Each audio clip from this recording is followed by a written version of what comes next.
നമസ്കാരം. Raf talk ഫുട്ബോളിലേക്ക് അവർക്കും സ്വന്തം ജയിച്ചത് ആരോ ആവട്ടെ, പക്ഷെ മനം കവർന്നത് എംബപ്പയാണ്.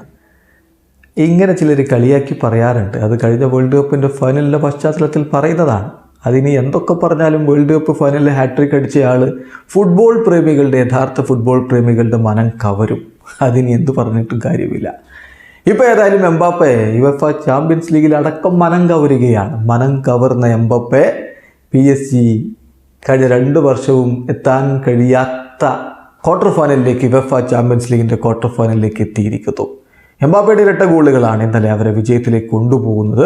അഗ്രിഗേറ്റ് 4-1 PSG റയൽ സോസിഡാഡിനെ തോൽപ്പിച്ചിരിക്കുന്നു. ഇതോടുകൂടി എംബാപ്പ ഈ സീസണിൽ നോക്കുക, എല്ലാ കോമ്പറ്റീഷനുകളിലുമായിട്ട് 34 മത്സരങ്ങളിൽ നിന്ന് 34 ഗോളുകൾ നേടിയിരിക്കുന്നു. ഇനി യുവേഫ ചാമ്പ്യൻസ് ലീഗിലെ കണക്ക് നോക്കുക, 69 UCL മത്സരങ്ങളിൽ നിന്ന് 72 ഗോൾ കോൺട്രിബ്യൂഷൻസ് എന്ന് പറഞ്ഞാൽ 46 ഗോളുകളും 26 അസിസ്റ്റുകളും അദ്ദേഹം ഓൾറെഡി ഈ ചെറിയ പ്രായത്തിൽ നേടിക്കഴിഞ്ഞു.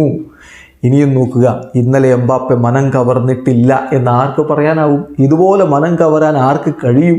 അപ്പോൾ സൂപ്പർ താരങ്ങളായാലും ഇങ്ങനെ വേണം. ഇന്നലെ അദ്ദേഹത്തിൻ്റെ പ്രകടനം യുവേഫ ചാമ്പ്യൻസ് ലീഗിൻ്റെ പ്രീ ക്വാർട്ടറിൽ റയൽ സോസിഡാഡിനെതിരെ most touches in opposite box 10 എണ്ണം, മോസ്റ്റ് ഡ്യുവൽസ് 9 എണ്ണം, മോസ്റ്റ് ഫൗൾസ് 5 എണ്ണം, most take ons completed 4, most shots 4, most shots on target 3, most chances created 2, most goals 2. Wow! ആ കളിയിൽ ഈ കാര്യത്തിലൊക്കെ ഒന്നാമൻ എംബാപ്പയാണെന്നേ. അതെ, എംബാപ്പെ മനം കവരുന്നു. ഇങ്ങനെ വേണം സൂപ്പർ താരങ്ങളായാൽ. വീഡിയോസ് ആയിരിക്കുന്നത് ഫുട്ബോൾ ലോകത്ത് കൂടുതൽ വിശേഷങ്ങളുമായി റാഫ് ടോക്സ് വീണ്ടും എത്താം.